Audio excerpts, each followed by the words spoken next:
All right, welcome to 1.6 Solving Inequalities. All right, let's get started by first making sure that you have your notes out and your notebook open to the page that you are ready to start writing down your notes. So at the top of your note page, we will, let me get rid of that guy, write down 1.5, solving inequalities.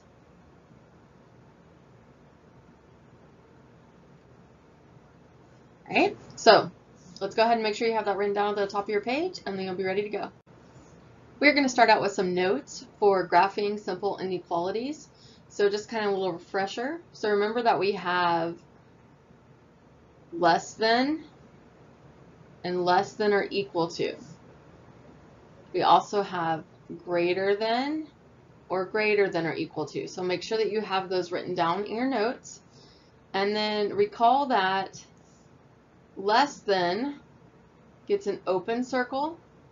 It does not get filled in because it's basically just a boundary for the inequality. So it's just a starting point. And the same thing for greater than.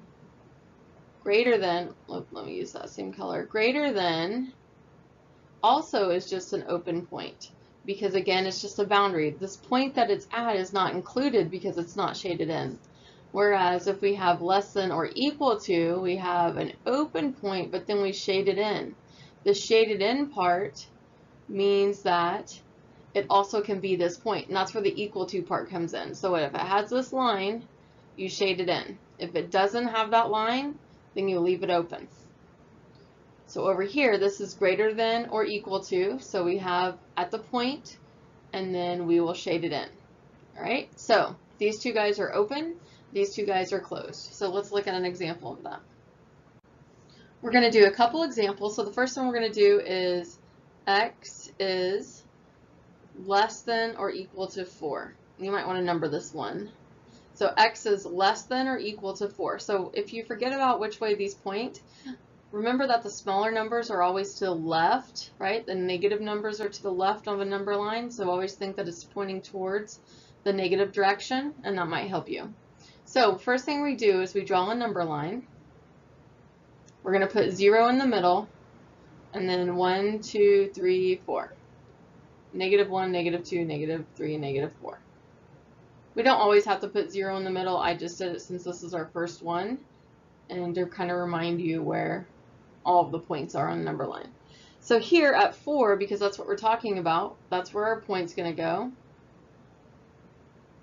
Right, so we start with an open circle, and then we look to see if it has the equal to line. This one does. We go ahead and color it in. And then as long as x is on the left side, we just point in the direction that the inequality is telling us. So all the numbers that are less than are to the left. And that is our answer. That is a graphical example of what x is less than or equal to 4 is. So that's all the solutions of 4 and all the numbers that are less than 4. All right, number 2, we're going to do x is greater than negative 2. So again, we'll do a number line. Usually what we do is we just put the number that we're looking for in the middle, and then we pick two numbers to the left, two numbers to the left and two numbers to the right. So these guys will get bigger, these guys will get smaller. Right, so this is greater than because it's pointing towards the positive numbers, right, the bigger numbers, so it's a greater than. We find the point negative 2, and we start with our circle. This one is going to stay open because it does not have the little equality line. It just is greater than. So all we do is draw an arrow to the right. So this is all the numbers that does not include negative 2, but are bigger than negative 2. So hopefully that makes sense. All right, so let's look at graphing compound inequalities. So compound inequalities are something we saw in Algebra 1, but maybe not so much of in geometry. So we're going to do kind of a little example here first. So let's say that we have an AND. So an AND inequality can be written in two ways. So we could write A is less than X is less than B, right? And that's an and because ands are the only ones that can be written together like this, right? The other way ands can be written are if you separate this. So x is greater than a, right? And notice I started at the x and then I went here. So see how it's pointing away from x? See how it's pointing away from x? So x is greater than a, and so I had to flip that guy around, the first one, because it has to have the open end next to x and the pointed end next to a. So it's like down here, x, open end, pointed end, right? And then this time you have to write the word and. Notice in the first one we didn't have to write and because that's a special way to write and inequalities. So now down here we're going to start in x again. And this is a little bit easier because like it's pointing at the x. We didn't have to change it around. It's open at b. So there's two ways that you can write ands. One way is like this. This is pretty common, so we need to make sure that we know what this is. And then the second way is to take this and break it up or just write it like this in the first place. The second type of compound inequality is or, right? So ors would look like x is less than a, or x is greater than b, right? So ors always have the word or. So if it has the word or, it's automatically an or. So one other thing we need to look at is when you graph these. So we'll make a number line. We'll put a here and we'll put b here, right? These two are both going to be open because they don't have the lines underneath them. And ands always get graphed in between. So this is between. And one way that I remember it is that the n is between the a and the d. So it's kind of a neat little way to remember it. It's in between. So now for the ors,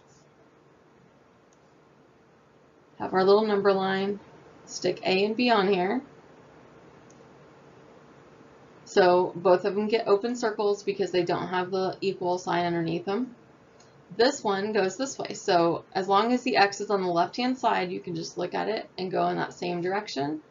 X is greater than b, which goes in this direction. Ors almost always go out, right? Ands always go in, and ors almost always go out. The reason why we say almost always is because ors are kind of special and they could overlap, or they could actually include all real numbers. So that's why I'm going to say or almost always goes out. So it kind of looks like oars, right? So it looks like oars of a boat, which kind of sounds like or. All right, so neat little way to kind of remember that. We're going to do two more examples, each of a compound inequality. So let's start with an and first. So with the and, it looks like this. -3 is less than x is less than 1. So again, we know this is an and. It doesn't, because one doesn't say the word or. So if it says an or, it has to be an or. But if it is like this, written in this compound inequality way, then this is an and. So we're going to go ahead and draw a number line. It is common for the smallest number to be on the left. So we want to do 2 on either side. So -5, -4, -3, -2, -1, 0, 1, 2, and 3. All right, so at -3, we're going to have an open circle.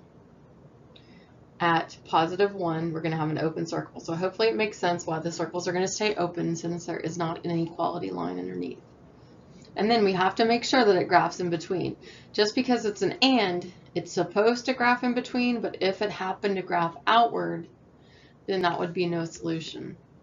So x is supposed to be greater than -3, which means it would go this way. X is supposed to be less than 1. So basically it looks like a line segment. Okay, so it's one solid line segment with no arrows and then the circles at the end. Right, and or looks like this. X is greater than -3, or x is less than negative 5. So we'll go ahead and put negative 7, negative 6, negative 5, negative 4, negative 3, negative 2, negative 1. So here, negative 3 is going to get an open circle, negative 5 is going to get an open circle. So negative 3 is pointing to the right, negative 5 is pointing to the left. Again, ORs most often go out, however, you do need to look at this to make sure that that is the way it's supposed to go. All right, so now let's look at solving inequalities. So this is just like solving equations, except for there's two things.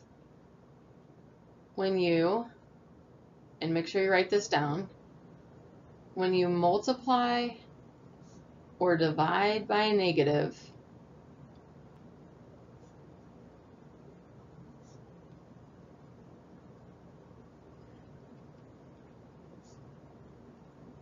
you flip over, change the direction of, so you flip over the inequality.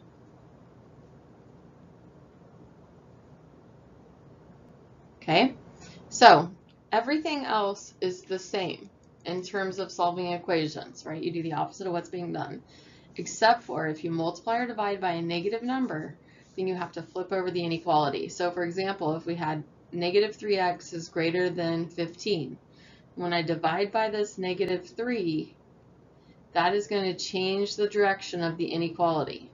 So all the other rules stay the same. This is x, this is negative 5, but see what happened here. This guy ended up going the other way. That's what we're talking about because we divided by a negative number. So let's look at an example. We're going to do 4x plus 5 is greater than 9x minus 10. So it's just like with equations, right? Remember our first step when we had variables on both sides was to get the x's on the same side. So I'm going to minus 9x from both sides. So I'll have negative 5x plus 5 is greater than negative 10.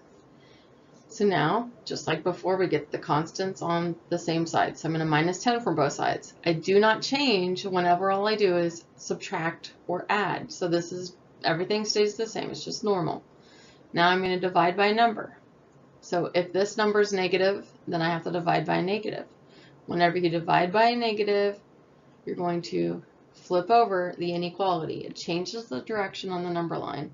So these cancel out. We have x, a negative divided by a negative is positive, 15 divided by 5 is 3. And commonly they have you graph as well on these. So we'll put 3 in the middle, pick two numbers to the right, pick two of the right numbers to the right, and two numbers to the left. Open circle and an arrow. So commonly it'll be solve and graph. If it doesn't say solve and graph, if it just says solve, then you can stop here. If it says solve and graph, you must do both. All right, now we're going to look at ands. Okay, so we're going to have negative 7 is less than 5x minus 2 is less than or equal to 8. So again, we know this is an and because one, it doesn't say or, and ands can be written in this compound graph like this. So the only difference here is that our goal is to get x by himself in the middle. So we actually have two sides of this equation. So we have to do everything 3 times. So I want to get the x by itself. So the first thing I'm going to do is get rid of this plus 2. So I have to plus 2 in the middle, on the left, and on the right. So hopefully that makes sense. So this would be negative 5 is less than 5x, right? These zero out, is less than or equal to 10. So now I almost have the x by himself, except for we still have the 5. So I'm going to divide the 5 in the middle, I'm going to divide by 5 on the left, divide by 5 on the right. So we end up with negative 1. I did not divide by a negative, so these inequalities are not going to flip over. So we only flip over when we multiply or divide by a negative, and we divided by a positive number. Okay, does that make sense? Hopefully so. So now we're going to go ahead and graph. It didn't say to graph, but I'm going to graph just for practice. So negative 1 0, 1, and 2, and then put an extra number on each side. All right, I'll change colors. So let's do open circle at -1, closed circle at 2. This is an and, so it should be in between. So x is bigger than -1, that would be to the right. X is smaller than 2, so we are winners. That is supposed to be in between. And then notice that this guy's open and this guy's closed, and that's okay. It can happen like that. All right, let's go ahead and look at an or. So with an or, we're going to have 4x minus 7 is less than or equal to 5, or 3x plus 2 is greater than or equal to 23. So we know that this is an or because it says or. So one thing students often forget is to put the or in their answer, so don't forget to bring that or down. This is just like two separate problems. So we're going to do this problem first, and then we'll work out this problem second. So for this problem, I'm going to add 7 to both sides. So we're going to have 4x is less than or equal to 12. Divide everybody by 4. And x is less than or equal to 3. Or, and then over here, we're going to minus 2, minus 2. 3x is greater than or equal to 21. Divide by 3, divide by 3.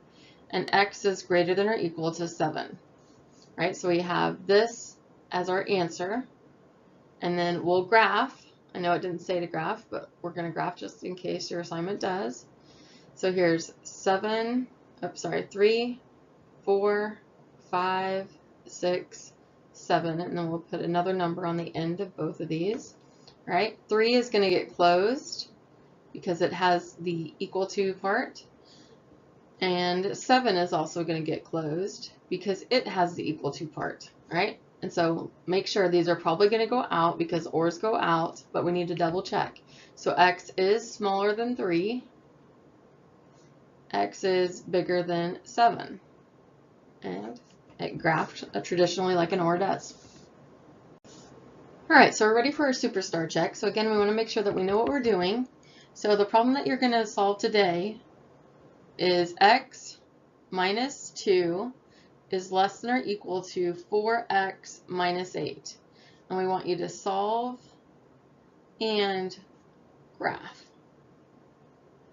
So you'll work it out in your notes, and then you'll pick the appropriate choice next. Okay, so let's go ahead and do our last superstar check. So that's exciting. Let's do -9 is less than 2x minus 3 is less than or equal to 1. So again, we're going to solve and graph. Again, you're going to work it out in your notes and then pick the correct answer on the next slide. Thank you. All right, you did it. Good job. So make sure you have these notes tomorrow in class, and remember that the Edpuzzle program does record when you get to the end of the video, and it does record for scores for the 2 practice problems, but make sure that you show your work so you get full credit. Thanks.